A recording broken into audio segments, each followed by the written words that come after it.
অনিয়মিত পিরিয়ড এটা নিয়ে দুশ্চিন্তা হয় তাই না? মনে হয় এটা কি শুধুই স্ট্রেসের কারণে নাকি ভেতরে ভেতরে অন্য কোনো গুরুতর সমস্যা হচ্ছে? চলুন আজকে এই খুব কমন কিন্তু ভীষণ জরুরি প্রশ্নটার উত্তর খোঁজার চেষ্টা করা যাক। মানে রোজকার জীবনের এই যে এত দৌড়ঝাঁপ, এত চাপ, সেটার জন্যই কি পিরিয়ড সাইকেলটা এমন এলোমেলো হয়ে যাচ্ছে, নাকি শরীর আসলে আমাদের অন্য কোনো সমস্যার সিগন্যাল দিতে চাইছে? এই যে একটা দ্বিধা, চলুন আজ এর গভীরে গিয়ে দেখি। তো চলুন প্রথম সম্ভাবনাটা নিয়ে কথা বলি, স্ট্রেস বা মানসিক চাপ।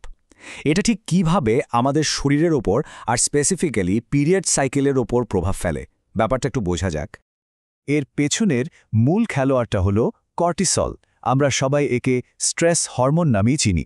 যখনই আমরা কোনো কিছু নিয়ে খুব বেশি চাপে থাকি, শরীরে এই হরমোনের লেভেলটা বেড়ে যায়, আর তখনই শরীরের যে স্বাভাবিক কমিউনিকেশন সিস্টেম, সেখানে একটা গণ্ডগোল তৈরি হয়। আচ্ছা, তাহলে পুরো প্রসেসটা আসলে কিভাবে কাজ করে? দেখুন, যখনই স্ট্রেস বাড়ছে কর্টিসলও বাড়ছে। এই বাড়তি কর্টিসল সোজা গিয়ে অ্যাটাক করে আমাদের ব্রেনের কন্ট্রোল সেন্টারে, যেটাকে বলে এইচপি অ্যাক্সেস। আরও সহজ করে বললে, শরীরের হরমোন তৈরির যে মেইন সুইচবোর্ড সেখানেই ওলটপালট করে দেয়। আর এর ফল ওভুলেশন হয় দেরিতে হয়, না হলে অনেক সময় হয়ই না। আর স্বাভাবিকভাবেই এর সরাসরি ইফেক্ট গিয়ে পড়ে পিরিয়ডের উপর। কিন্তু সবসময় কি কারণটা বাইরের স্ট্রেস? কি হবে যদি সমস্যাটা বাইরের কোনো চাপ থেকে না, বরং শরীরের ভেতর থেকেই আসে? ঠিক এখানে আমাদের দ্বিতীয় সম্ভাবনাটা সামনে চলে আসে, আর সেটা হলো পিসিওডি, অর্থাৎ পলিসিস্টিক ওভারি সিন্ড্রোম। পিসিওডি হল পুরোপুরি একটা হরমোনাল কন্ডিশন। মানে এক্ষেত্রে শরীরের ভেতরেই হরমোনের একটা ইমব্যালেন্স বা ভারসাম্যহীনতা তৈরি হয়।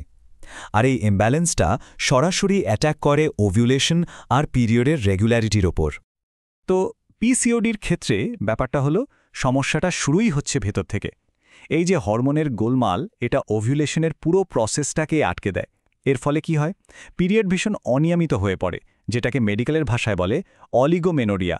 এমনকি কোনো কোনো ক্ষেত্রে পিরিয়ড হয়তো কয়েক মাস ধরে একদম বন্ধ হয়ে যেতে পারে, যেটাকে বলা হয় অ্যামেনোরিয়া।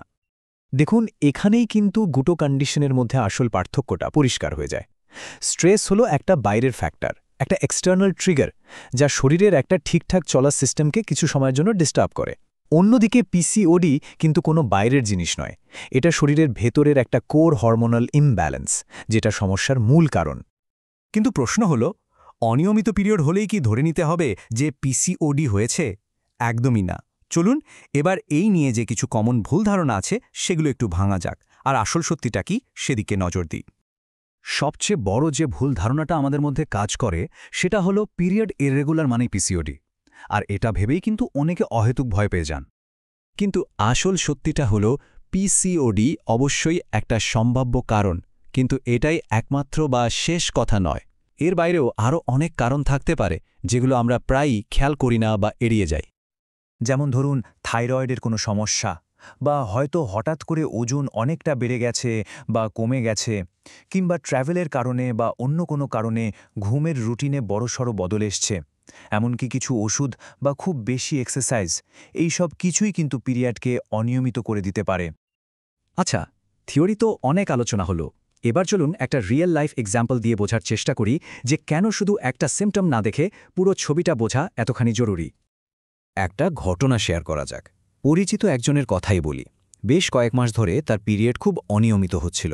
তো ও প্রথমে ভেবেছিল যে হয়তো কাজের চাপেই এমনটা হচ্ছে, কিন্তু কিছুদিন যেতেই দেখল এর সাথে সাথে মুখে ব্রণ বেরোচ্ছে, ওজন বাড়ছে, আর মুড সুইং হচ্ছে সাংঘাতিক। তখনই ওর মনে হলো, না, এটা শুধু স্ট্রেস হতে পারে না।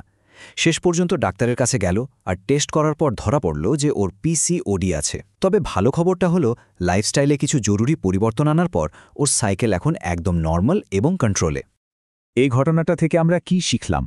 মূল কথাটা হলো, শুধু একটা উপসর্গ দেখে কোনো সিদ্ধান্তে ঝাঁপিয়ে পড়াটা ঠিক না। আসল ক্লুটা কিন্তু লুকিয়ে থাকে উপসর্গের প্যাটার্নের মধ্যে। মানে একসাথে কি কি ঘটছে সেটার দিকে নজর দিতে হবে। সুতরাং যদি একটানা পিরিয়ড অনিয়মিত হতে থাকে, আর বিশেষ করে তার সাথে যদি ব্রণ, অস্বাভাবিক চুল পড়া বা ওজন বেড়ে যাওয়ার মতো নতুন নতুন সিম্পটম যোগ হয়, তাহলে আর দেরি না করে অবশ্যই একজন ডাক্তারের সাথে কথা বলা উচিত। শেষ করার আগে একটা কথা বলি, ডাক্তারের কাছে যাওয়া বা না যাওয়ার সিদ্ধান্তের থেকেও বড় প্রশ্নটা হলো আমাদের শরীর যে প্রতিনিয়ত এই ছোট ছোট সিগন্যালগুলো পাঠাচ্ছে সেগুলোকে মন দিয়ে শোনার আসল মানেটা কি। এর মানে কিন্তু শুধু রোগ খুঁজে বের করা নয়, এর আসল মানে হলো নিজের শরীরের প্রতি, নিজের স্বাস্থ্যের প্রতি আরও একটু বেশি যত্নশীল হওয়া, আরও সচেতন হওয়া। আর এই ভাবনাটাই হয়তো সবচেয়ে জরুরি। চলুন এই চিন্তাটা নিয়েই আজকের আলোচনা শেষ করা যাক।